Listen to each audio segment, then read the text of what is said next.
Taiwan کی multi national electronics company اور apple فراہم کرنے والی کمپنی فاکس کان نے کہا ہے کہ اس نے چین میں آئی فون کے ایک بڑے پلانٹ میں کام کرنے والے کارکنوں کے یومیہ بونس کو بڑھا دیا ہے 4 گنا زیادہ۔ اسلامک اسٹیٹ کی خواتین بٹالین کی قیادت کرنے والی ایک امریکی خاتون کو 20 سال قید کی سنائی گئی ہے سزا۔ یہ اطلاع بی بی سی نے دی۔ بی بی سی کی رپورٹ کے مطابق کینساس کی رہنے والی 42 سالہ ایلیسن فلاک ایکرین نے اعتراف کیا کہ اس نے 8 سال تک عراق، شام اور لیبیا میں دہشت گردی کی کارروائیاں دی ہیں انجام۔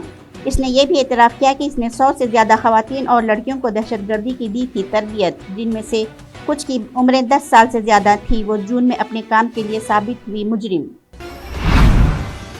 کانگریس صدر ملکارجن کھڑگے نے کہا ہے کہ ان کی پارٹی کے لیڈر راہل گاندھی کی بھارت جوڑو یاترا خاموش لا رہی ہے انقلاب، جو سیاسی منظرنامے کو بدل دے گی۔ سوشل میڈیا کے اہم پلیٹ فارم ٹویٹر پر سرگرم کھڑگے، جو شہر حیدرآباد میں راہل گاندھی کی اس یاترا میں ہوئے ہیں شامل، نے کہا کہ انہوں نے شہر کے بوئن پلی علاقے میں اس یاترا میں حصہ لینے والوں سے کی بات۔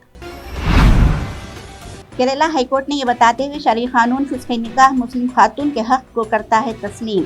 رولنگ دی ہے کہ خاتون کی مرضی کو شوہر کی مرضی سے نہیں جوڑا جا سکتا جو شاید طلاق کے لیے رضامند نہ ہو۔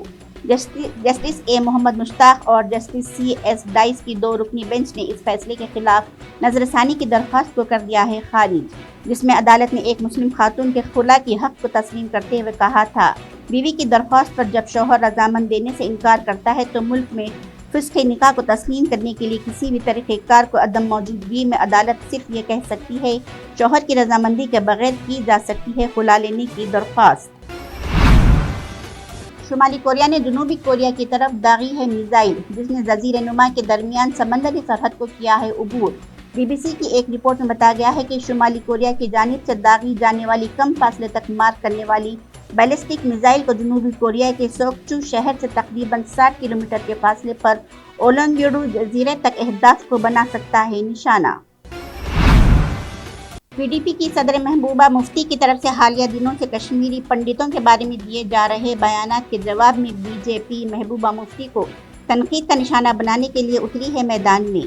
پارٹی کے پردیش اور قومی لیڈران محبوبہ مفتی کے بیانوں پر ردعمل ظاہر کرتے ہوئے پی ڈی پی کو کشمیر کے حالات بگاڑنے کا ٹھہرا رہے ہیں ذمہ دار۔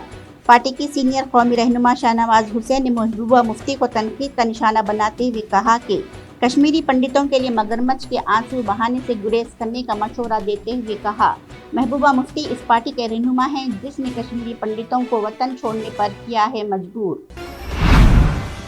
ساؤتھ فلموں کی خوبصورت اداکارہ پرنیتا سبھاش نے رواں سال ایک پیاری بیٹی کو دیا ہے جنم، جس کا نام انہوں نے رکھا ہے ارنا۔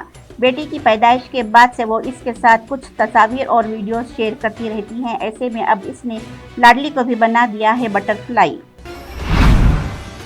وزیراعظم نریندر مودی نے دلی میں کالکا جی کے مقام پر پروجیکٹ کے تحت اقتصادی لحاظ سے پسماندہ طبقات EWS کے لیے نئے تعمیر شدہ 3024 فلیٹس کا کریں گے افتتاح۔ وہ نئی دلی کے وگیان بھون میں بھومی ہین کیمپ کے مقام پر اہل مستفیدین کو فلیٹس کی چابیاں بھی سپرد کر دیں گے۔ سبھی مکانات فراہم کرنے کے متعلق وزیراعظم کے ویژن کے عین مطابق دلی ڈیولپمنٹ اتھارٹی جھگی جھونپڑی کے 376 کلسٹرز میں تعمیراتی کام دے رہی ہے انجام۔ باز آبادکاری سے متعلق اس پروجیکٹ کا مقصد جھگی جھونپڑی کلسٹرز میں رہنے والوں کو زندگی گزارنے کے لیے ایک صحت مند ماحول کرنا ہے فراہم۔